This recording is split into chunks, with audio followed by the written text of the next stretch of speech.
Assalamualaikum warahmatullahi wabarakatuh.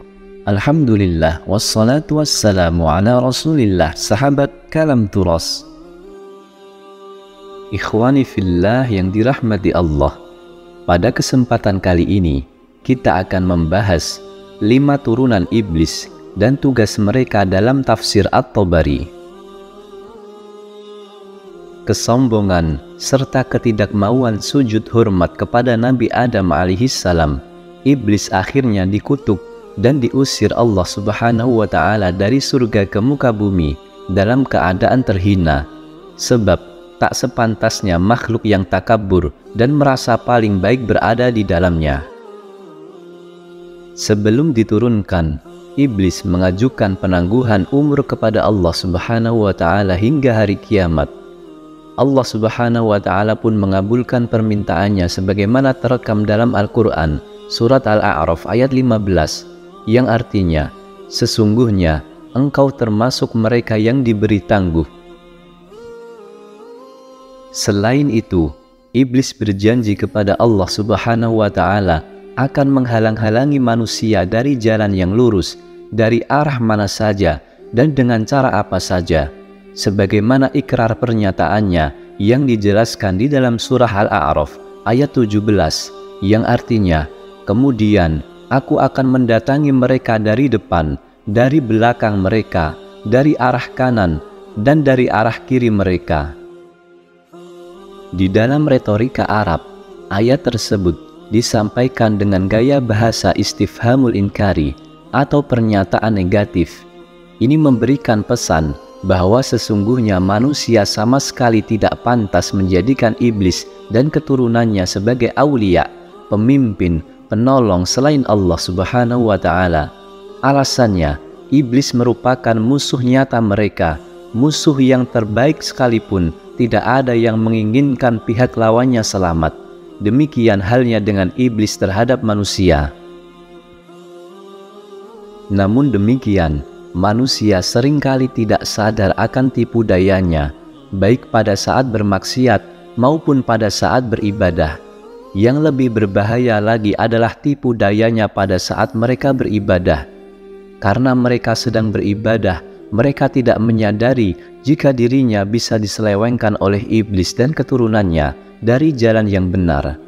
Padahal, dengan sangat mudahnya ia menggoda mereka, seperti melalui sifat riya, senang pamer, perasaan lebih baik, tidak ikhlas, dan seterusnya. Hanya saja, dalam menjalankan misinya, iblis tidak sendirian, melainkan dibantu oleh keturunannya, yakni para jin, sebagaimana disebutkan di dalam surah Al-Kahfi ayat 50. Mengutip riwayat Mujahid di dalam tafsir At-Tabari, disebutkan bahwa ada 5 jin keturunan iblis. Yang pertama adalah jin Zalanbur. Dia adalah sahibul aswaq atau jin penggoda manusia di pasar-pasar. Tujuannya agar mereka berlaku curang, bersumpah palsu, mengelabui pembeli, berperilaku boros, atau menghamburkan uang, dan sebagainya. Karena itu, sebaiknya kurangi masuk pasar, sebab pasar merupakan tempat kelalaian dan tempat setan-setan jahat, baik setan jin maupun setan manusia. Kendati sangat diperlukan untuk memasukinya, seperti untuk berdagang atau berbelanja, maka perbanyaklah berlindung kepada Allah Subhanahu wa ta'ala dari keburukannya. Allahumma inni a'udzubika an aksiba fima yaminan fajiratan aw safqatan khasiratan, yang artinya, ya Allah, aku berlindung kepadamu dari perbuatan sumpah palsu dan transaksi yang merugikan di pasar, atau berdoa sebagaimana yang diajarkan Rasulullah sallallahu alaihi wasallam berikut ini: La ilaha illallah wahdahu la syarikalah, lahul mulku wa lahul hamdu, yuhyi wa yumit, biyadihil khair wa huwa ala kulli syai'in qadir. Yang artinya, tiada Tuhan selain Allah semata, tiada sekutu baginya, hanya miliknya seluruh kerajaan, hanya miliknya seluruh pujian dan kebaikan. Dialah zat yang maha menghidupkan dan mematikan, di tangannya seluruh kebaikan, dan Dia adalah Zat yang Maha Kuasa atas segala sesuatu. Yang kedua adalah jin sabur.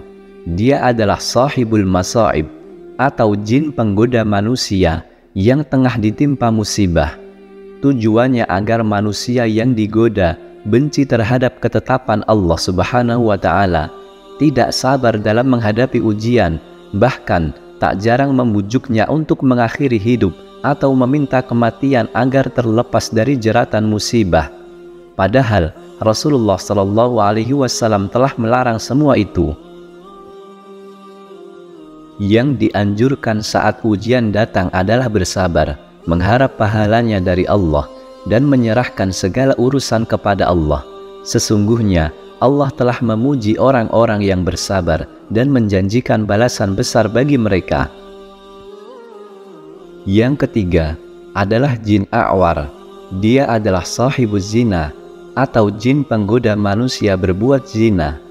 Jin inilah yang membuat manusia merasa indah, tertarik, dan tergoda oleh tampilan lawan jenisnya. Selanjutnya, dia membujuk mereka melakukan perbuatan yang nista. Setelah perbuatan nista terjadi, biasanya jin pergi berlepas diri lalu kembali lagi menimpakan penyesalan atas apa yang telah mereka lakukan.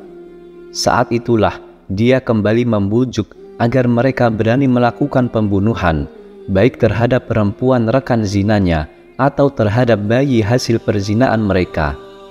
Jin ini pula yang dimaksud Rasulullah Shallallahu Alaihi Wasallam dalam hadisnya, "Janganlah seorang dari kalian berduaan dengan perempuan yang bukan haknya, sebab pihak ketiganya adalah jin." Yang keempat adalah jin masud. Dia adalah sahibul akhbar, atau jin penggoda manusia agar membuat atau menyebarkan berita bohong. Jin ini pula yang membisiki para tukang ramal atau tukang sihir dengan berbagai kebohongan yang dibuatnya. Ia tampil bak sosok yang paling tahu urusan gaib, padahal yang menguasai perkara gaib hanya Allah Subhanahu wa Ta'ala. Dalam hadis Al-Bukhari, Rasulullah Shallallahu Alaihi Wasallam pernah ditanya tentang tukang ramal. Beliau menjawab, mereka itu tidak tahu apa-apa. Ditanya lagi, mengapa terkadang mereka menyampaikan sesuatu yang benar kepada kami? Beliau membantah, berita yang diterima dari jin setan itu mungkin saja ada yang benar, namun setelah dicampuri dengan 100 kebohongan. Orang yang percaya atau membenarkan apa kata tukang ramal oleh Rasulullah Shallallahu Alaihi Wasallam dinyatakan sebagai orang yang kufur terhadap apa yang diturunkan kepada dirinya. Bahkan dalam hadis lain diancam dengan tidak diterima sholat selama 40 hari. Na'udzubillahi min dzalik. Kemudian yang kelima adalah jin dasim. Dia adalah sahibul buyut, atau jin penggoda di rumah. Kebiasaannya antara lain turut masuk dengan orang yang masuk rumah tanpa menyebut nama Allah dan mengucapkan salam, sehingga ketika seseorang masuk rumah tak mengucap nama Allah, maka setan ini turut masuk dan terlibat dalam segala aktivitas di dalamnya, seperti makan, minum, tidur, bahkan berhubungan suami istri. Pantaslah Rasulullah Shallallahu Alaihi Wasallam senantiasa berlindung dari godaannya, antara lain melalui doa berikut ini: A'udzu billahi samii'il 'aliimi minasyaitonir rajim min hamzihi wa nafthihi wa nafthihi, yang artinya, aku berlindung kepada Allah yang maha mendengar dan maha melihat dari setan yang terkutuk, baik dari godaan, tiupan, maupun dari sihirnya.